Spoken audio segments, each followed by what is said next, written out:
Welcome everybody to our last heat pump webinar of our 2023 summer series. Today's webinar is all about heat pumps with new construction. New homes, condos, townhomes, and Dave's really geared this one towards builders, architects, and developers. So we have a little bit more extensive information for you here in this webinar today. You can see we did 4 other webinars before this. All of those are recorded and available on our YouTube page. So if you don't have those, reach out, let us know. If you have ideas for other webinars in the future for us to do, please also reach out and let us know. Apologize, the email's not on here, but it's energy@walkingmountains.org. Again, that's energy@walkingmountains.org. Let us know if you have ideas, if you have questions, if you need the link to all of our recordings.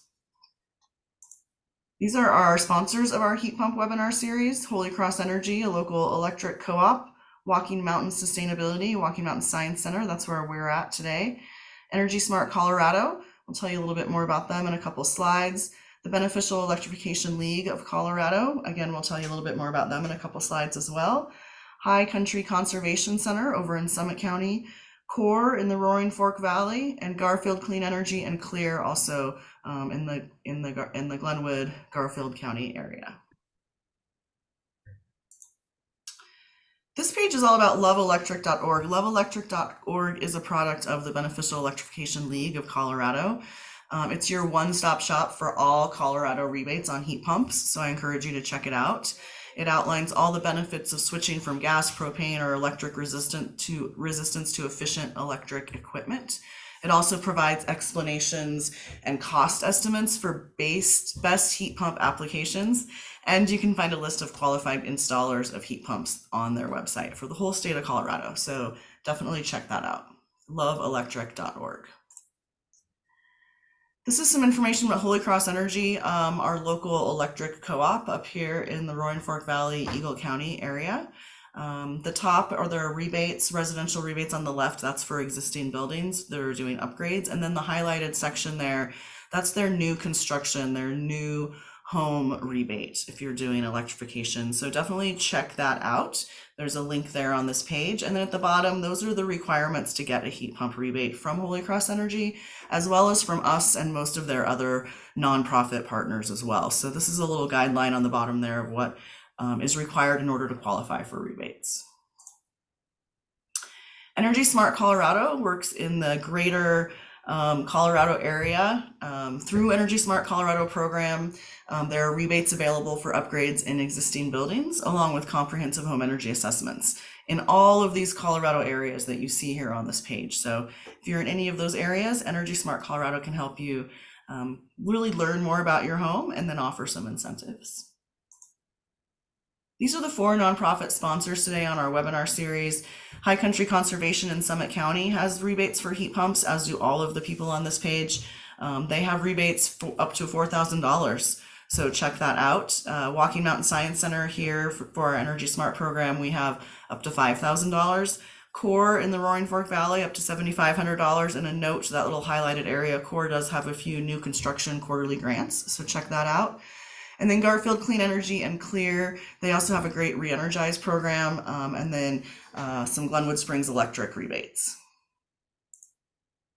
Don't forget there's tax credits out there for heat pumps. If you're working in an existing home and doing an upgrade, you can get both federal and Colorado income tax credits. If you are building a new home, there are Colorado income tax credits available to you. The federal ones are just for existing homes, but be sure to make sure you take advantage of those Colorado income tax credits if you are building a new home and have a heat pump. And now I get to tell you all about our great presenter today, David P. Troy. David has well over 15 years experience in a range of renewable energy and sustainability business roles. He was the founder of Blue Valley Energy, which was a successful ground source heat pump engineering, design, and installation company in Boulder.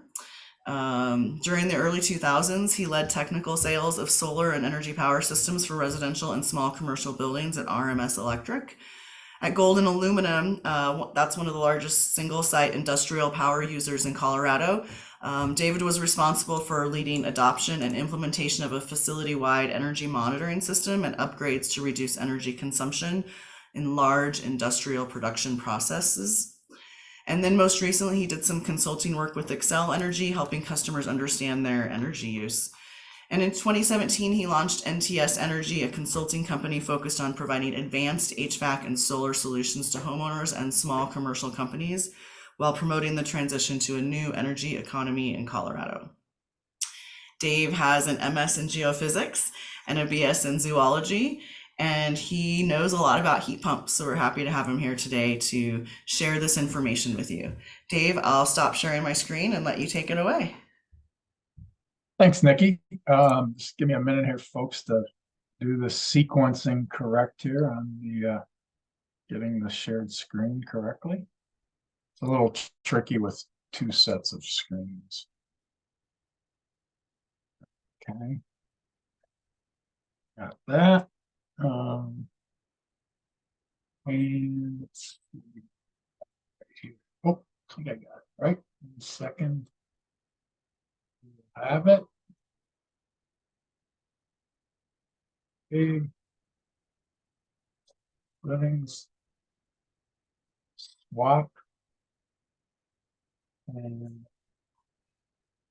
down. You should just have a little like tutorial in Zoom. This is how you properly share and still be I able to know read. it's. Still be able to I read your just other did this a screen. couple minutes ago, but it's just a little bit off. Oh, here we go. Okay, one more step, folks. One more step. Share that. Thanks, Okay, Steve. That looks great. I think we're good. All right. You're just Thank not on the you, first everyone, page, but you probably for, know. and I should have been at the right screen, but we'll get there in a second. We got a lot to cover today. Thank you for the time and the introduction, Nikki.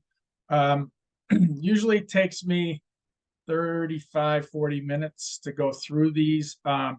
As Nikki mentioned, try to gear this a bit toward home architects, builders, and developers. However, all this information applies to homeowners. In fact, you'll get a little more in depth than you would in my normal homeowner presentation. So we're going to go through about heat pumps, talk about different strategies and costs and everything. So I'm not going to read through this. I'm assuming today that most people understand that heat pumps are basically just reversible air conditioners. And the thing to think about, everyone says, why does it work when it's super cold out? It's moving heat, not temperature. So even though it's super cold out, there's still a bunch of heat in the air and it concentrates it. So why are we here today and able to have heat pumps in Colorado? They work so well. About the early part of the century, I'm going to say in North America, birth of cold climate heat pumps. There was some work in Japan and in Europe on cold climate heat pump technology, but we really got rolling then. There was a lot of efforts in defrosting and field research because basically there's no reason heat pumps couldn't work when it's really cold. And then they started installing. In the last 10 years, they've been installed all North America, every cold climate you can think of, including Colorado. Colorado, we're a little unique because we have a high country at altitude, so that makes. But designers know how to compensate for that. Same with furnaces. The neat thing about it is there was a lot of things that they could improve in heat pumps. That's why they're able to do this. I'm not going to go through the details, but two big things were the compressors, which that's the main energy user of heat pumps. So they really made an amazing advancements in that. And the other one was with computer technologies that basically make it so the heat pump doesn't overdo it. It basically can infinitely adjust to what your heating and cooling needs are. So there's a couple evolutions. One is the capacity, or actually the ability to heat your house. And in the bottom of this slide, this is outdoor temperature from -20 to 70 degrees. And then on the vertical axis is how much heat you need to heat your house. And that's indicated by this red line here, which is a typical, say, 4-ton home. And so this is the evolution. So the black line was classic heat pumps. Put in the South, they worked till it got freezing out. Then they didn't really. Then that's all they had the capability to do. And then now we've got these evolution. We've got what are called high efficiency or I call them level 1 heat pumps, and they have the ability to heat houses, and it depends on the sizing, but roughly you can think of around somewhere around 20 degrees, a little bit lower, 25 to 20 degrees. And then they still provide some heat all the way down to about 5 degrees. So that now all of a sudden this advancement, and these actually are nicely paired in new homes. If you want to keep it lowest cost, we'll talk about that. You can pair this with a furnace if you decide to have gas. And we've got even more advancement. We've got very high efficiency ductless systems that go down to 5 degrees. And they basically heat the house all the way down to 5. Those are really more for retrofit scenarios. And then you've got cold climate ducted heat pumps, which are able to heat the house all the way down. You size them between 5 and 10. And they go even a little bit below 0. So then you end up using them in a little bit of combination with something else. And finally, you've got sort of the premium is called ductless cold climate heat pumps. And they actually have the ability to heat the house all the way to say -5 degrees full heating. And then they even can produce heat all the way to -13. So this is an amazing advancement over the past 10 or 15 years. Number 2 is the ability, is the efficiency, and huge leaps in efficiency. The bottom is from 2012. I have 2020, but 23 is pretty close to this. Every couple of years, HSPF, this vertical axis, is how efficient everything is. And basically, 12 is twice as energy efficient as 6, 14 is 7. The blue is called the HSPF number, and you can see it's gone up a lot, and this is an improvement in energy efficiency. So a lot of it, heat pumps now, up in this range. These are sort of really the lives of the cold climates in between 10 and 11, 11 and 12. This is the high efficiency one. So you can see basically it's between 20 and about 35% roughly. That's big improvements, and that is directly into energy cost savings. One thing I should mention, there's this HSPF has been the way that these units are tested and marketed and rated. Heating season performance factor, it's been around a long, long time. Recently, there's been an improvement in the testing methodologies, and that in CLEER, you'll notice, is on air conditioning for cooling. So if you're going online and saying, oh, some are CLEER, some are CLEER 2, you can sort of use this simple formula. CLEER -1 is CLEER 2, HSPF minus about 1.5 is HSPF 2. This one's a pretty close all the time. This one is a little bit, but that gets you really close. So let's improve. What make it happen? We got these big efficiencies, improved defrosting, because in cold climates, icing up, etc. You had to have good ways to defrost the system, make sure it didn't accumulate ice. We talked about capacities. We talked about now they can go below 0. So for a new home, now you've got a lot more choices.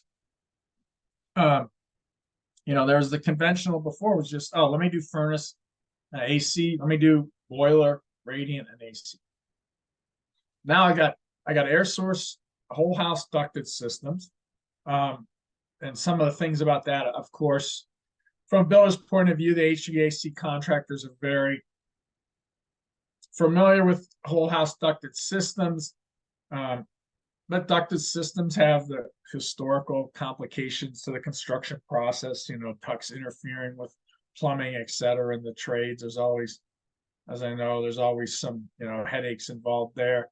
But homeowners they don't like to see duct. I mean, everything's hidden. The whole heating cooling system's hidden. They like that. Now you've got this other option, really good option, mini split ductless. Those are usually been applied retrofits or in small spaces. Now they're really advanced such that applying them to whole house is a very good option. And we'll talk about strategies for that.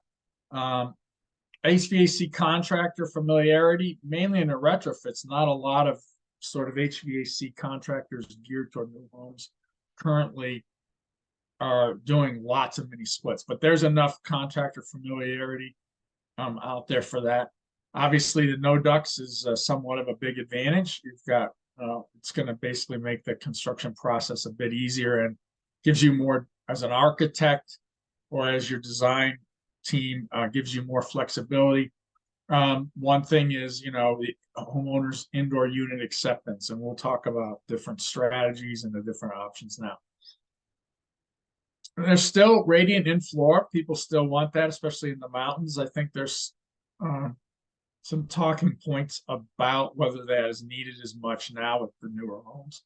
But now you've got this mini split. So now you don't have just the choice of, if I've got radiant, I've got to throw ducts in the whole house, etc. I can just be very selective. I got more flexibility. I think another thing that's really nice is in the spring and the fall, the heat pumps are so energy efficient.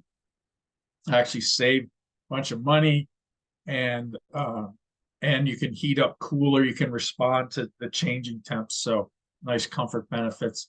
And then, again, you've got to get the homeowners to be comfortable with the looks. These are not the focus today, but I wanted to touch on them, and I'm not going to read through all this. Basically, the idea here is to give you thoughts on, as a developer, if you're building big custom homes, that's typically these application with radiant in-floor heating, then this is something, and we'll be giving a webinar later this year on that. The thing is, the installation contractors, it's an industry that's been steady for decades. I was in it. There's a few drillers and a few contractors doing that. I think the one thing is you get all kind of people talking about costs, etc. But it very mobilization, driving rigs all over the state is expensive, and geology can be complicated. Air to water heat pumps are kind of big in Europe. In North America, we don't have those products available, but we do have some nice products out of Canada. There's sort of these niche considerations for sizing when you want them. There's a couple of designers and a few installers. In fact, there'll be a webinar, I think, later this year on that option. So from the builder's point of view, what are I call them these the overall goals. Got to qualify for all the rebates. I think the prime directive is the big thing, when you're switching your whole strategy from your standard furnace AC to this, you can't have homeowner problems. And I suppose I should put in there no contractor problems. Meaning from a homeowner point of view, a lot of people are like, when it's super cold, when there's a minus 20 polar vortex, I better still be warm. And the other thing is making sure the bills are close to expectations, which mainly I think applies to new homes. It's more with old homes and understanding that you're not on gas, but now you're more on electric. And this is sort of the balance here. And I have a couple slides talking about the different levels of systems and economics. Now, with more flexibility from a designer, architect point of view, or from your design team where you want to have your 6 or 7 designs for your development, you got more flexibility in terms of, and I look at evaluating each floor of the pie. Is it open concept or traditional? Do you got room for ducts above or below? Do you want to have chases? Do you have to have chases? Is there attic or basement below or crawl space? So it's looking at each one and saying, well, this floor is easily handled with ducts. This floor is easily handled with mini splits. This floor may be half and half. So I'm not going to spend a lot of time on traditional duct systems. I think you obviously know all about that. I think the few things is people are expecting more control. In main floor, maybe divide the duct system into a couple of zones, east, west, or north, south. I'll talk about fresh air recovery system in a few slides, because with the new construction, obviously the homes are so tight, there needs to be some fresh air coming into them in times when the windows aren't open. And the basement used to be people just a couple vents, comfortable or not. Well, now people expect comfort down there, but with insulated walls and slabs. Actually, putting select electrical in the basement um, is a very reasonable option because there's sort of differences in theater rooms versus workout rooms, etc. Multi-level home, I think you'll see on sizing.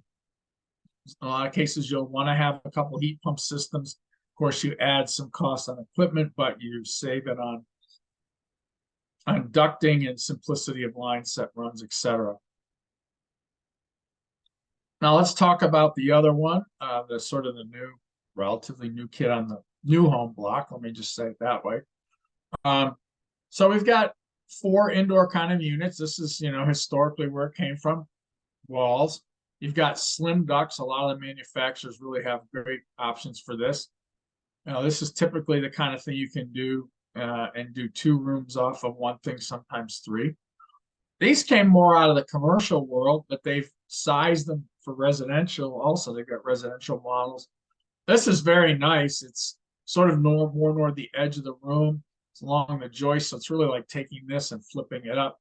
I've heard from some of the reps that this is becoming more prevalent. People like this. This is in the middle of the room in terms of comfort, awesome. In terms of people wanting there, maybe not. I'm a little surprised, and I think it's just people love their own wall space, but these are really nice units. I haven't heard people putting in, but I've been thinking that in select areas, these things being below windows would be a really nice fit into some of your homes. A standard way to do it, not really crimping much on a space, very easy install. And this, I try to give an idea, are your homeowners going to like it? Are your architects or the contractors? And so this is for each one, homeowners, kind of lukewarm. Contractors, simple. Here, oh, it's hidden. We love it. I think the contractors, there's mixed. I say lowest because it's back to ducting. It's a little bit different, but the ones who have done these and get it, it's smaller, slimmer, easier ducting. So I think this will be an evolution industry. Here, I'd say middle. This, this is kind of a newer development, but it's a little less impactful look. Contractors, it's in the ceiling. I got to worry a little bit about condensate, but I think these are good potential. This one, we'll see. Select homeowners might really like it for rec rooms, something like that.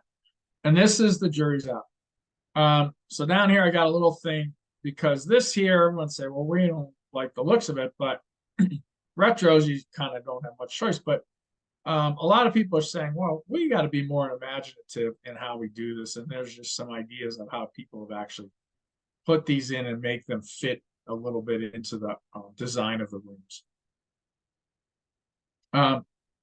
So whole house mini split systems. It's good for small places, say 3 or 4 rooms. Typically 1 outdoor unit, you get 1 to 2 heads. You can go to 4, but you got to be a little more careful on sizing. Small rooms, just put a little electric in. Bathrooms, closets, etc. They don't really need cooling. Slim ducts, very nice. They can fit in a lot of places between 2 bedrooms, up in a closet. They can fit over bathroom closets, do rooms, etc. Do adjacent rooms. One thing is, if you're doing your designs for your development, you want to think about where the indoor units are going to be and maybe have kind of a standard strategy for that. This was a house. It was a custom, not a standard development, but it's SIPs. So depending on if some of your developments are going to go to different wall kind of structures, there was not really an attic or a basement. So really not possible to put ducts without severely impacting the house, and would have been very difficult. So we took a while, lots of rooms, ended up doing a couple nice units, actually 3. The green is for the extra building. But we got blue, and we've got 1 couple units downstairs. And then upstairs, we've got the master and the dining room area here. He's happy with doing a big sort of ceiling centralized thing for his kitchen. And then the orange, we did the bedrooms. And so we basically kind of did more south on this house, and it's going to work out really well. This is just, this is kind of obvious. So, in this case, I've got this 2-story house. This is kind of an open, somewhat open. This is more standard, lots of bedrooms, obviously. Uh, but here, it depends. Like no basement in this case. I've got room I can put above here. I can put nice, maybe built-in head for this whole room. Couple nice little in here. I've got 3. I've got some electric. I'm done with that. I don't have to worry about any ducts at all. Um, Over here, if I've got an attic, I can just do my ducting system. If I don't have an attic, I can put a system in the homeowners. I can put one of these slim ducts in here, do these 2, and do another one there. So I think just this kind of just to reemphasize what I've said before in terms of your flexibility. Radiant, obviously a big deal.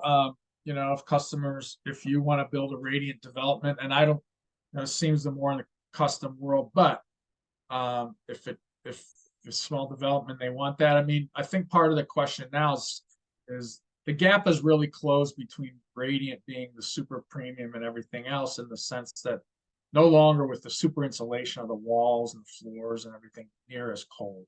You just get that feeling. So I think a lot of homeowners need to understand that, is it important enough to pay for it in the whole house?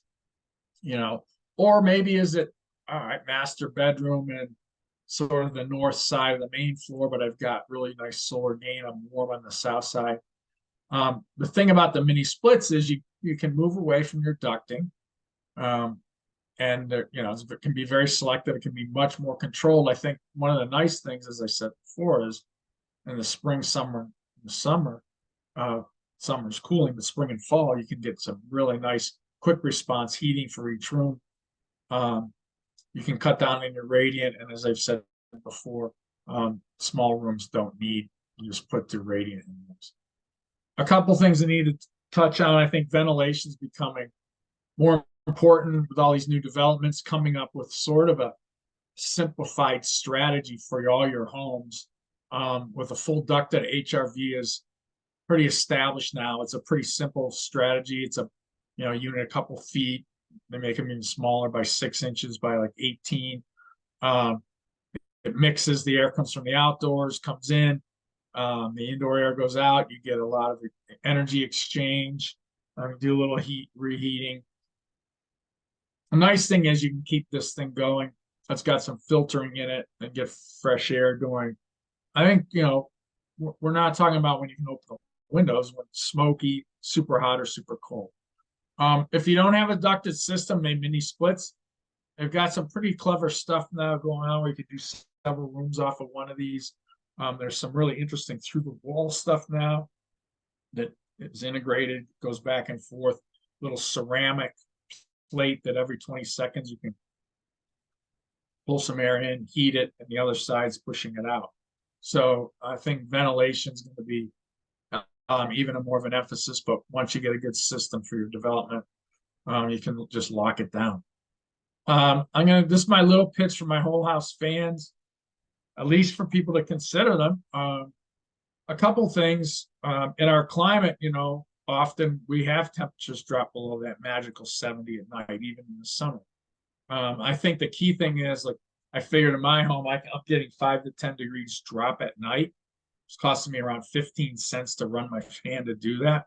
The same deal with AC would cost me about $3.50. So, it's not a terrible initial investment, and it's a nice system for a lot of people would like it. So just something to consider offering, I think, is an option. So let's just talk a few minutes about economics in the next couple of slides here. So COP is a measurement of just core energy efficiency, coefficient of performance. It basically says unit energy in, how many units of heat out.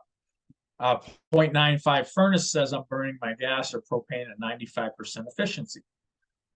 Electric heat, when I have electric resistive heat, putting it in, and basically all the energy that's going in is electricity, is coming out as heat. Heat pump for an average year in Colorado, COP might run around 3-ish, which means 3 units of energy in or for each 1 unit of energy to run the unit, 3 units of energy in. Now, here's the thing. During the spring and the fall, COPs run sort of between 3 and 5. In the colder months, then they run between like 1.5 and 3. That's why I'm saying, for these mini split arrangements with radiant, big advantage. So really, a heat pump compared to electric and propane, it only uses 33%. Now, price is the big variable. If I'm all electric, it's electric, you can always save on it. Propane tends to track close to, if you look at the last 15, 20 years and you compare the price per unit, propane and electricity are kind of close because of the extra costs of transporting, et cetera. So you're going to save a lot on propane. Versus natural gas, it's kind of a wash depending on the year, depending on the season. Sometimes it's going to be more, sometimes it's going to be less. Annually, you might be paying slightly less with a heat pump in years where the gas goes ways up, or slightly more. It just depends. But it used to be there was a big difference. Now it's more, I'd say, on par. The interesting thing here, I think it's not intuitive. Down on the lower right, I've got for Eagle, this is the outdoor temperature, and this is kind of the percent of energy use. And you see above 15 degrees is the bulk of the heating, 82%. So really, we think when it's super cold, that's when we're spending all our energy, but it's actually not. It's really in these middle months. And this is just the electricity profile, and heat pumps do incredible. All these years, the COP is really high for many months. So one of the things as a builder, obviously, is you're trying to keep your first costs as effective and efficient as possible, balancing off the saleability of your homes. And one of the things is there's a lot out there in terms of comparison, heat pumps versus traditional, and the problem is it's been apples to oranges. So if you're out there looking and your standard protocol is mid 90s furnaces or even upper 90s, and CLEER 15 to 17 air conditioners, a couple, one, maybe 2 speed, you can go out, same heat pump level, same furnace, same heat pump level, and get that heat pump inside from the factory. There's a reversing valve and a little computer switch, maybe $700 more. You got to have a stand, you got to have a little cover, you might size it up a bit. The bottom line is, with contractor markup, these apples to apples, you're looking at $2,500 to $3,000 more. If a contractor's coming in and say, an apples to apples, this is $5,000 more, I would be questioning that on this apples to apples bit. And there's lots of good rebates. Nikki talked to them all. Utilities, everyone, just level 1. A lot of utilities do. The federal tax credits apply to this stuff. In the end, you're going to get it for about less, because basically you can get a few thousand. The federal is 2,000, the state is 1,000 tax credits. So already you're already at this level, and then it's what the utilities and the local other organizations offer. So then you get to, people are like, well, okay, cold climate heat pumps, that's where we got to be. That's where everyone's going. Sure, those are premium, fantastic, as you saw. That the capabilities now are way advanced. But if I compare this to this, of course I'm going to get $6,000-7,000 more. But really, that's not really a valid comparison. Comparison is, okay, I'm going to have this level of performance. This will be a variable speed air conditioner, high level AC in CLEER. And so you're still definitely higher priced product, but you've got a lot more rebates. In the end, you're going to pay $500 plus or minus. Maybe I should be a little more conservative, pay $1,000 plus or minus, but in terms of the whole cost of the house, basically we're finally getting to be sort of on par. And so let's say on apples to apples stuff, these technologies are all pretty much on cost par. There's a couple. This was a lot of it's sort of applies to retro rather than new homes, but it's similar stuff. Basically, this says versus propane. You save a lot every year versus electric. I'm not going to read all the numbers here. You can look at them when you get the deck. And this is natural gas. Honestly, like I said, operating costs are plus or minus. So now we're looking at a new home. We're going to put in systems that are comparable in cost. The advantages, is really ultimately in the energy efficiency, and depending if you put a hybrid system in, then you've got a little risk management too. So let's get into some of the nitty gritty a little bit. And really there's, as with every industry, there's always a little bit of fog as to what really things can do and not. So let's really talk about ducted systems, mini split systems, etc. So in the past, and even now, there'll be a few complaints. I'll get calls and say, it's not really, one of the ones in retros is, man, it's costing me a ton of electricity. There's really two reasons. They didn't size the heat pump enough to do enough of the heating. It's too small. The other one is commissioning. It's electric backup. The heat pump's supposed to work all the way down to 10 degrees. They're supposed to be heating the house, and instead they set the set point to 30 degrees, and it's doing all electric. In new houses, you might be getting, oh, okay, it's feeling a little colder. Well, maybe you should move the set point up. So really it's sizing. Also equipment, I showed you those progressions depending on which level of heat pump sets the expectations and how you're going to handle the secondary auxiliary heating. And so I have some to talk about that. So let's talk about, your development, your plan. Your houses are all ducts. You figured out, you're going to duct 2 stories. So what do you do? What's your contractor going to do to size the heat pump? If you remember, okay, the minimum outdoor operating range of whole house ducted systems is about -5, or -3 to -8. And so that's kind of where it's at. That's where the technology is at for the ducted system. There's a couple, but maybe 2, actually, if you find them. Okay, one's Mitsubishi, Samsung, that say, with the ducted system, we go to -13, but Mitsubishi's is a small 3-ton max, and there's only, one Samsung model. So I'd really say if you're out there talking to all these contractors, this is a realistic expectation. The capacity, 4 tons is kind of the biggest cracked on for nominals. And there's some good stuff. The ducted stuff at 5 degrees, the outdoor temperature, the capacity with these cold climates is high, 90 to 100%. They're sticking. That's the advancement. There's no you'll see 060 numbered system, but they're not really, I don't know. They're not 5-ton systems. They're not even close. There's a few that are sort of slightly over 4 tons, 50,000 BTUs or something. But now you've got to compensate for altitude for these ducted systems. So you can think around 3¼ tons and 3 tons at these different parts of the state.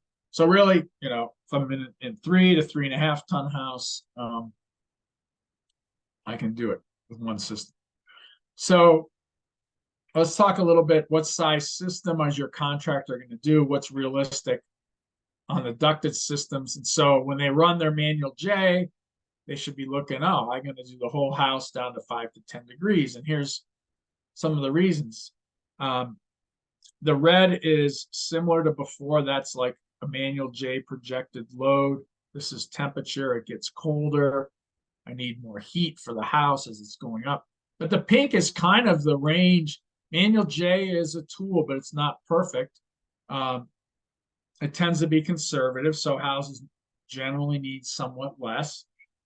So in this area could be where your where all your models and houses are going to run. Same is true for heat pumps. This is a perfect heat pump from the factory for all the time. So basically, however, there's many reasons, installation, variations in unit, time, etc. So the capability there is going down. So you basically have somewhere in here is where you're looking to size it up. And then we'll talk about how you take care of the rest of this when it gets colder. But notice the number of hours per year at these temperatures, and it drops off dramatically. So to simplify, if I've got 3 to 3.5 tons at 5 degrees, the insulation is shell, I'm, do the best. There's a lot of high level codes, but if you maybe need to do more to get this down, that would help. Manual J, as you all know, is a standard. Contractors know it by heart.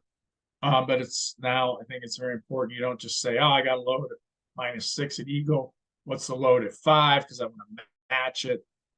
What's the load at 15 during the cold polar vortexes? I want to make sure I got that covered. And then, so you want to meet the heating loads down to that. Some of these, they'll still produce a little bit of heat down to -5. If in doubt, you're going to want him to upsize it. And then the one thing, the level one, sort of when I was at my apples to apples comparison, that first level, called efficient heat pumps, size them to 15 to 20, and then you can put a gas or propane furnace in to do the balance of it if you want to go with sort of that basic strategy. If I got big houses, if I'm using electrical as a secondary heating, then I don't want to overdo it. So, I'm going to go with a couple heat pumps. But if I want to, use the bulk of it as a heat pump, maybe stretch it a little bit. So maybe, it only does the house to 25. I'm going to use gas or propane or something as a secondary, and still getting the big benefits of the heat. Next couple slides, so we're going to talk about this whole sizing deal and how do we get this bottom thing. It's interesting because we're really this is annual heating hours. This is the percent load. The blue is the heating hours. The orange is the load. And so you see above 5 degrees are all these heat pump, everything. So we're going to spend all this time talking about between 5 and 10% of the energy and 50 to a couple hundred hours of heating. So there's discussion, and you'll hear different views from people. Oh, it needs supplemental. No. Ducted heat pump systems, absolutely. You definitely need some supplemental heating. And this is the average hours below 0 for the front range and for the high country. And you can see it's about 82, and the range is 74 to 90, and it's 181, 163 to 99. That's all the way to 2. But here's what's happening. My heat pump's taking care of the top part of it.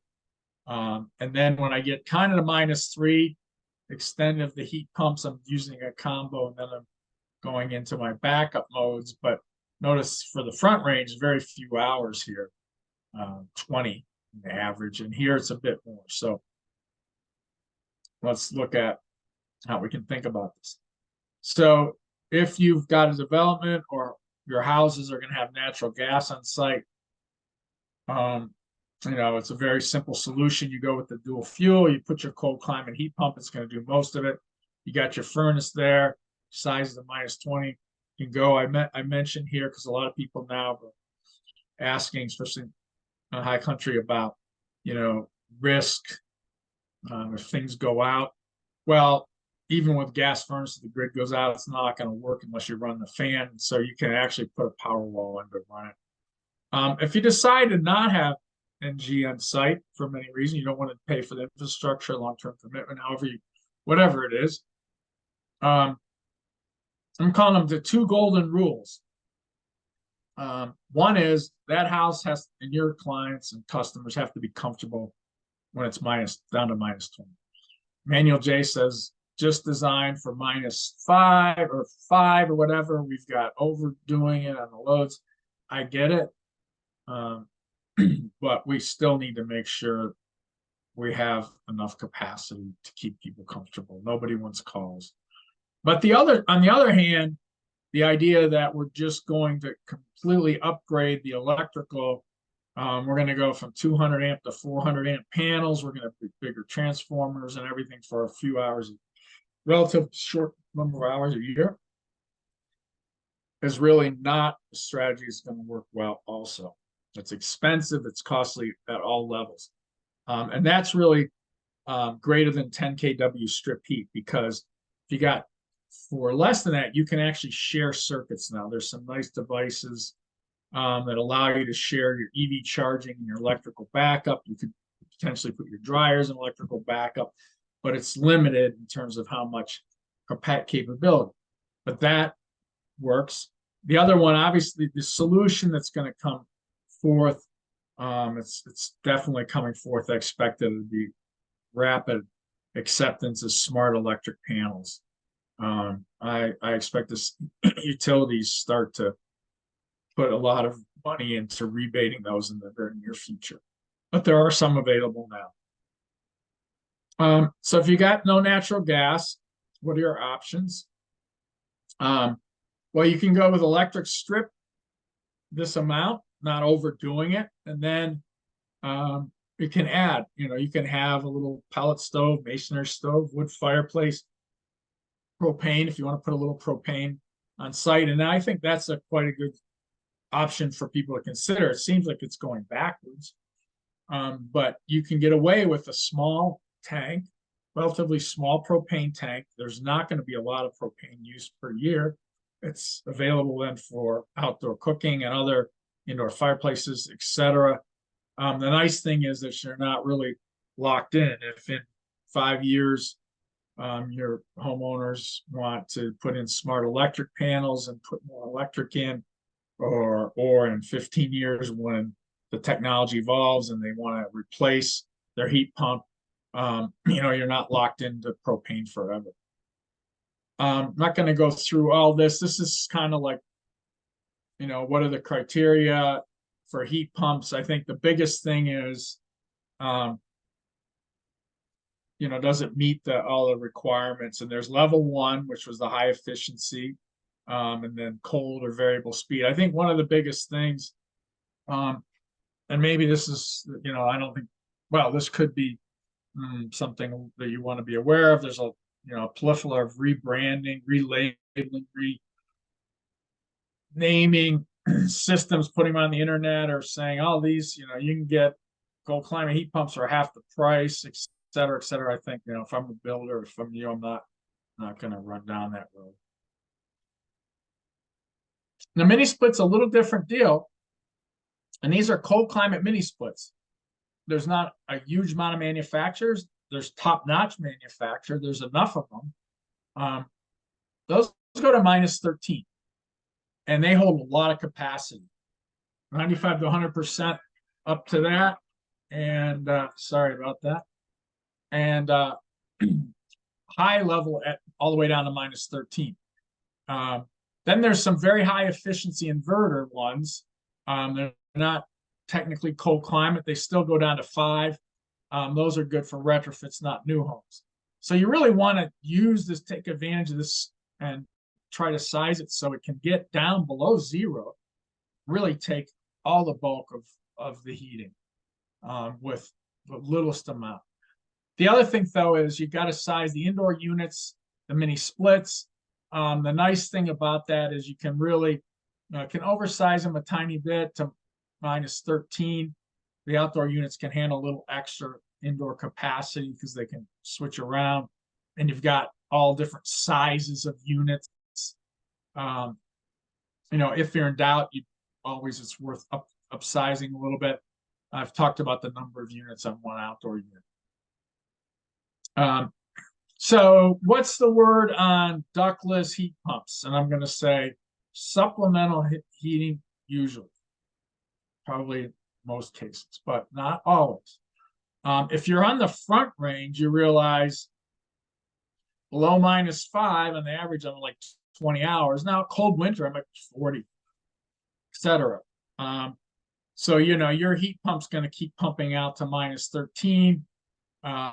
Maybe won't fully do the house. So, depending on the design and nuances, and you can come up with a package, you can figure out for all my houses this size, hey, I'm good.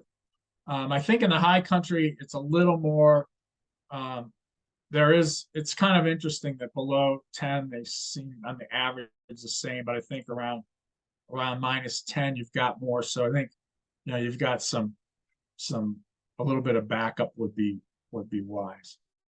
I'm not going to go through all of this, but basically, you've got to have it up out of the snow. Coverings are good for it. Putting it sort of in the south part of the house is helpful. You want to consider where it's located relative to porches and bedroom windows and everything, and the line set. So ducts, I think the only thing I'll mention here is they do need to be sized a little bit different for heat pumps because it's a lower air temperature coming into the house. So you need a little more bigger sizing to get the BTUs flowing. Mini splits, I mentioned this a little bit, but obviously these are some notes on some really, tips on good installation. And this is kind of a summary, this technology is there. I mean, I don't know why you would ever actually put an air conditioner in a new house at this point. But you do have all this flexibility. You've got different things. And I think once you figure out and standardize on it for development, it can go smoothly, and there are lots of customer home buyer groups that would be I could have a little bit of a sales edge. And that's all. Thank you. And if we got any questions or anything, we're available for that. And another thing I'll mention is if you do have questions about projects, etc., feel free to email me. My email's down there, and also Walking Mountains email or the other groups here. There's lots of resources and help. Thank you, Dave. We appreciate you sharing your heat pump knowledge.